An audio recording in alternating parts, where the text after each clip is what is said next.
playing with the mouse this morning. There you go. Very professional of me. Yes. There we go. Yeah, that's a bit better. Okay. All right, let's fire up the recording device here.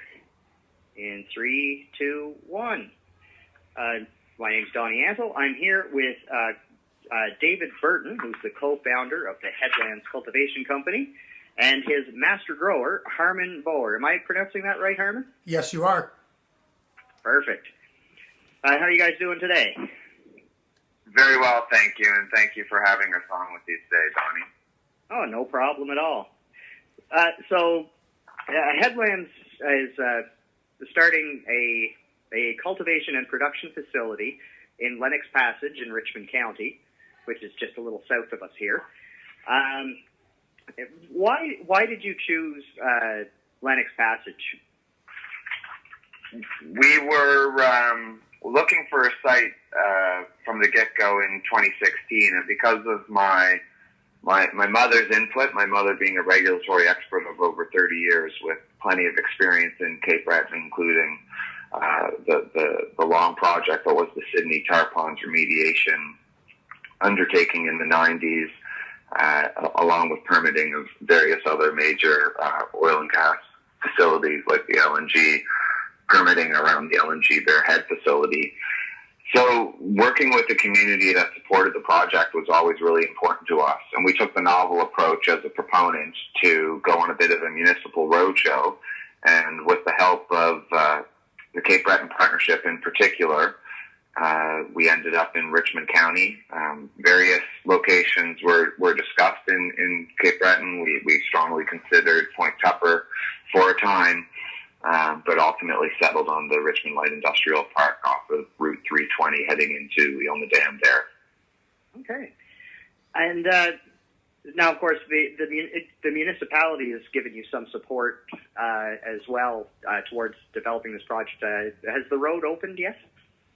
The road hasn't opened. There's an access road that's been cut in there, and you can actually go onto our website and see some drone footage of that cut land from August. Further work is about to go underway. We've got 30 acres in the northeastern corner of that woodlot or industrial park that's about 130 acres, if I'm not mistaken. So we've got the northeastern corner and the access roads over 500 meters. And we were undertaking a clearing and grubbing project just now of our 30 acres. Not all of it, about 11 acres is getting cleared, and that's underway as of next week. Exciting stuff. Yeah, the shovel is in the ground, so to speak. Exactly. And what's great is the drone footage because it really allows you to have an appreciation of where you are, and we're happy to share that on our website, which went live yesterday after having a mere holding page for a time. Our website went live on the big day. Good. Okay, and so of course we're still waiting on permits. Are you still waiting on the cultivation permits and sales permits from Health Canada? Yes, so those are two of the final hurdles in the licensing process. It's an arduous one that you have to go through, and of course, much changed yesterday with the Cannabis Act going into effect.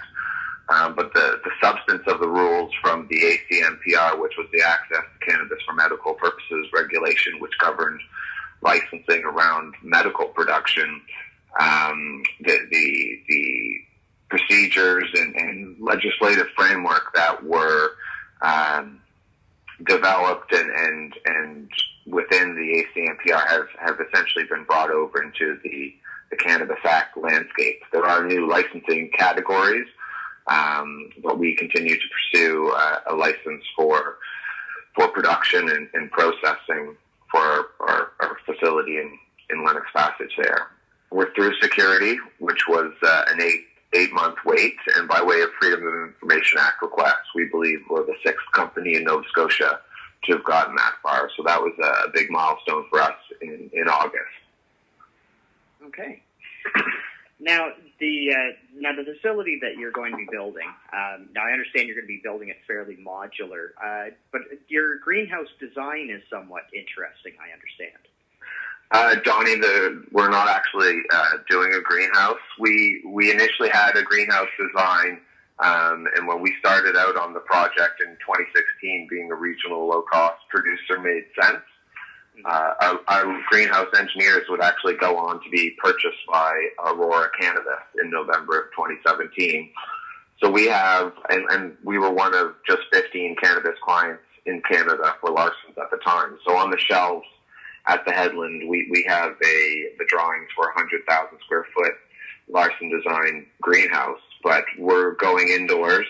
We've had a market repositioning strategy as we've onboarded our world-class cannabis talent, which has seen us pivot away from being a regional low-cost producer, which was a rosy business plan in 2016, but in this ever-changing new industry, it didn't seem so appropriate in 2017. So we pivoted to a world-class GMP standard indoor grow facility because we're going to grow a product that is at the highest end of the pricing spectrum, so as to not compete with Aurora Canopy and the race to the bottom on the mediocre middle of the market stuff.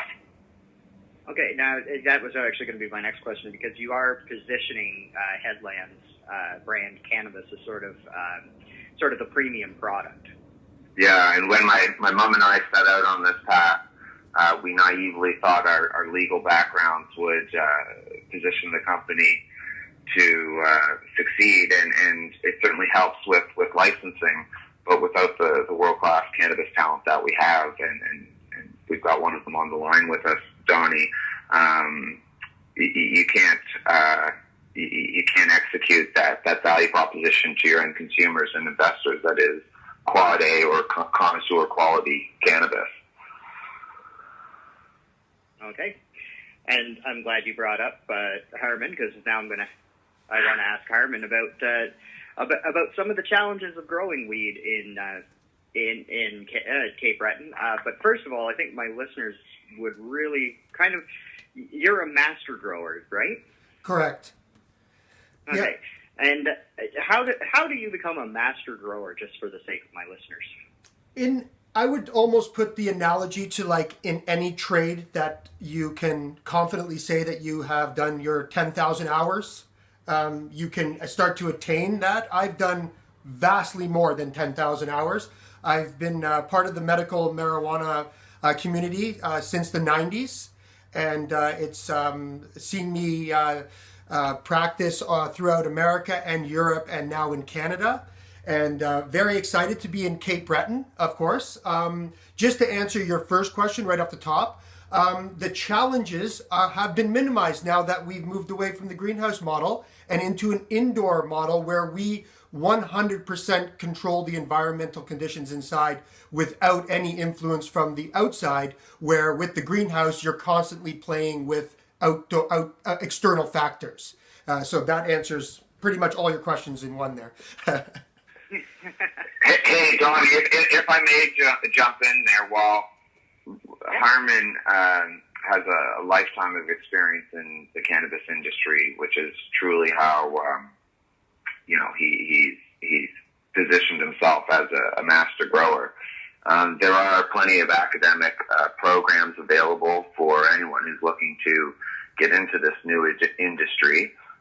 It takes time and a lot of hard work, but there's attainable skill sets out there for folks to go after, to position themselves to take part in this new industry. Harman himself, because under the legislation that's just become effective as of yesterday, a designated position within the licensing process, such as the master grower or head of security, has to demonstrate to the government that they have the requisite skill sets to fulfill that position. So Harman has undertaken some formal academic training, and he's top of his class. We had to ask him not to give away the secret sauce. But Harman, perhaps you could talk about the program that you took recently. It's Polytechnic College is offering this course for plant production management that I really highly recommend. It's under a branch of Dalhousie University that you could find it through their links, and it's top notch, and it is ever learning, and it is an ever ongoing process where I did find myself at the top of the class, and I did question if I was giving away any information while doing so. So they are in the beginning stages as well, but these times right now are so exciting. In the next year or two, that curriculum is going to be fully filled out, and it looks like one of the best ones going. But there are many other options that you can look at, because almost every college has started to do some kind of cannabis training of some sort, because it's undeniable that this time is now here and that everybody wants to get trained up. What we do have a lack of at this moment are actually hands-on industry experts, because it has been illegal up until now. So it's really one of those questions where the Headland is fortunate enough to have David Burton at the helm with the co-founder Adam Brockist, and his depth and insight into the industry has led them to be able to hire me and all of my counterparts that I have and contacts that I have over the last 25 years. So our force coming into this now is a lot of what we know, but being able to take the university course on the side has helped me polish my speech. And it's not so much what I've learned in the last 25 years, but it's how to articulate it now in these next coming years. And it's very exciting. Excellent. Now, this also brings up another point. Now, this new facility, you were looking at hiring, I think, just under 60 people initially, or? It's 50 plus full-time jobs, and there'll be 6 or 7 part-time jobs. And we're looking to provide benefits for these positions, and they're going to be good paying jobs. And the great story about cannabis in rural Canada, because it's going to be a great driver of rural employment, is the fact that the vast majority, in fact, of these jobs are readily attainable to those who are willing to do minimal uptraining and skills upgrading. For instance, a facility in the oil and gas sector that can come in and say we're going to employ 50, 60 people, such as the Headland will, won't necessarily be able to say, as we can, that those jobs are readily available to the local community, because jobs that require degrees and advanced degrees aren't necessarily readily available, and you have to bring in people from off-island or further afield to fill those positions. But we're confident that 35, 40 of those positions are readily attainable for the local community, which is fantastic news for Richmond County. Right on. And how soon do you foresee when do we get to see the first buds coming out of Headland Cultivation Company? We're confident that we can be producing under a license by third quarter 2019, and that's going to be it's going to be an exciting journey to get there. And we've had many people helping us along the way. It starts in Richmond County with council and led by Brian and the administrative office with Ken McIntyre and Yvonne Boudreau. Chris Boudreau, the civil engineer there, has a torrid time dealing with my naivety and all the questions I put to him. But with us all rowing in the same direction together, we're confident that we can start training folks in summer of 2019 with a view to opening doors and growing under a license in the third quarter. Excellent. And I think that answers all my questions. Do you have any final thoughts you'd like to leave our listeners with? Yes. We've been very fortunate to have been working with the Richmond County for over a year now. And recently, over Celtic Colors, we were able to bring in all of the extra provincial and international partners that we have working with our project. Because we're talking about something that's a $30 million CapEx undertaking. And Nova Scotia, while Statistics Canada will say, use and rely upon cannabis more than any other province in Canada, has been late to the game with respect to this new industry. And so far as only yesterday did a company in Nova Scotia get a license to sell. And